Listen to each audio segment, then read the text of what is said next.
Doctor గారు మనం మామూలుగా చూస్తుంటాం చదువుకునే పిల్లల్లో అది కూడా యంగర్ ఏజ్ స్టూడెంట్స్లో ఎక్కువగా వైలెన్స్ లవ్ ఎక్కడో ఒక చోట మనకు కనిపిస్తూనే ఉంటుంది. అది కామనే. అప్పుడెప్పుడో ఒక్కొక్కసారి కనిపించేది, బట్ ఇప్పుడు పెడదారి పట్టి ఎక్కువగా ఫ్రీక్వెంట్గా కనిపిస్తున్నాయి. ఎందుకని? ఎస్ అండి. ఒక లవ్ అన్న పదం వాడారు కాబట్టి, ఇది లవ్ అనేది ఒక వ్యక్తి పైన అఫెక్షన్ అండ్ కేర్ చూపించే ఒక రిలేషన్షిప్లో మనం ఆ వ్యక్తి ఉన్నప్పుడు ఇంత అఫెక్షన్ ఒక లవ్ అండ్ కేర్కి ఆపోజిట్ ఎమోషన్ని వీళ్ళు అగ్రెషన్ లాగా ఎందుకు చూపిస్తున్నారు? అదే వ్యక్తి పైన కానీ లేకుంటే ఆ ఇన్సిడెంట్ పేరు చెప్పుకొని తన వాళ్ళపైన కానీ తన పైన కానీ చూసుకుంటున్నారు.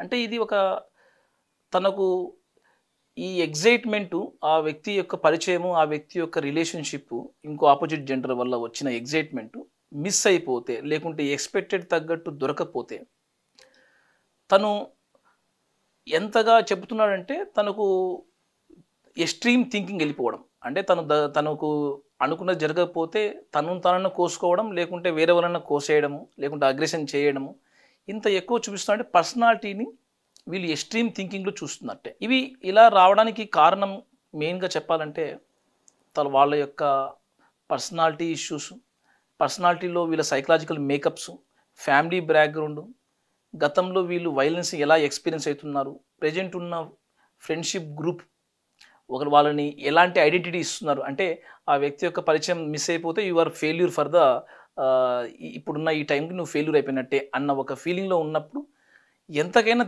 చేయడం దిగజారిపోతారు.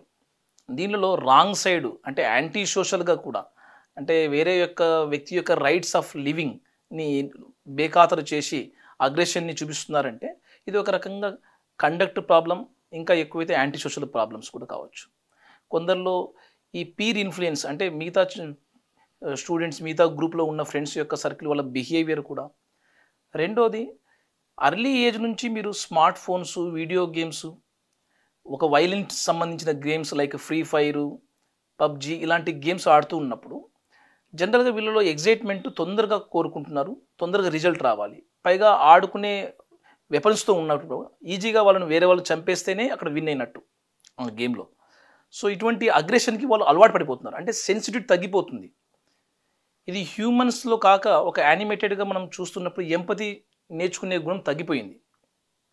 సో వీటి వల్ల ఎక్కువ ఎక్స్పోజర్, తర్వాత స్మార్ట్ ఫోన్స్లో ఉండే అడల్ట్ థింగ్స్ని ఎక్కువగా ఎక్స్పోజ్ అవ్వడము, ఇంకా చెప్పాలంటే మనకు మూవీస్లో కూడా ఒక్కోసారి ఒక్కొక్క ట్రెండ్ తగ్గట్టు ఒక వైలెన్స్ని, లేకుంటే డ్రగ్ యూజ్ని, ఆల్కహాల్ యూజ్ని ఒక రకంగా నార్మలైజ్గా ఫీల్ అయిపోవడం చాలామందిలో.